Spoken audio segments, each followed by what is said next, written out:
La présidentielle de 2025 fait débat depuis belle lurette au Cameroun, et particulièrement en ce qui concerne la candidature de l'actuel président Paul Biya. Si beaucoup se demandent encore s'il sera bel et bien candidat, l'opposition quant à elle ne le conçoit pas. Dans une déclaration publiée vendredi 15 mars, l'opposant Maurice Kamto s'est prononcé sur une éventuelle modification du calendrier électoral au Cameroun. Le leader du mouvement pour la renaissance du Cameroun, MRC, accuse le parti au pouvoir de manœuvrer pour faire passer la présidentielle d'octobre 2025 avant les élections législatives et municipales de février prochain. Dans ce cadre, Maurice Kamto met en garde ceux qui en appellent à une nouvelle candidature de Paul Biya en 2025. À l'en croire, ils peuvent être poursuivis pour non-assistance à personnes âgées. Ce président, qui n'est qu'un être humain, n'en peut plus, usé qu'il est par des décennies d'exercice d'un pouvoir sans partage, en sorte que ceux qui promeuvent encore sa candidature à une élection pourraient être poursuivis pour maltraitance sur une personne âgée, qui mérite d'être entourée et protégée, a écrit Maurice Kamto. Au sein de la classe politique, la question d'une nouvelle candidature de Paul Biya est très scrutée. Mais plusieurs observateurs estiment qu'il est temps pour que celui qui dirige le Cameroun depuis plus de 4 décennies passe le témoin.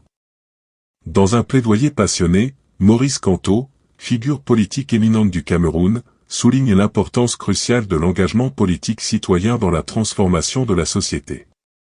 Rejetant l'idée que l'engagement politique soit la cause de nos malheurs, il met en lumière le désintérêt généralisé pour la politique comme étant le véritable précipice dans lequel nous nous enfonçons.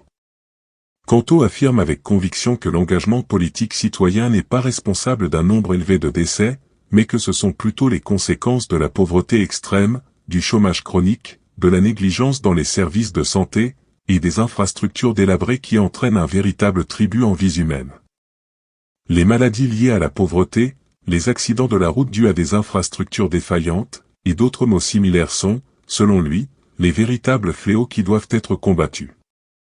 L'appel de Kamto réside dans la nécessité de changer cette réalité.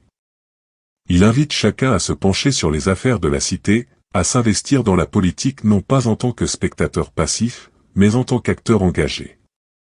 Il suggère que le changement tant attendu ne viendra pas des politiciens seuls, mais de la participation active de tous les citoyens dans la gestion de leur société. En fin de compte, Maurice Kamto exhorte à un renouveau de la conscience civique, à une prise de responsabilité collective pour construire un avenir meilleur pour tous. C'est à travers cet engagement politique citoyen, croit-il, que le changement véritable peut être réalisé et que les maux qui affligent notre société peuvent être surmontés.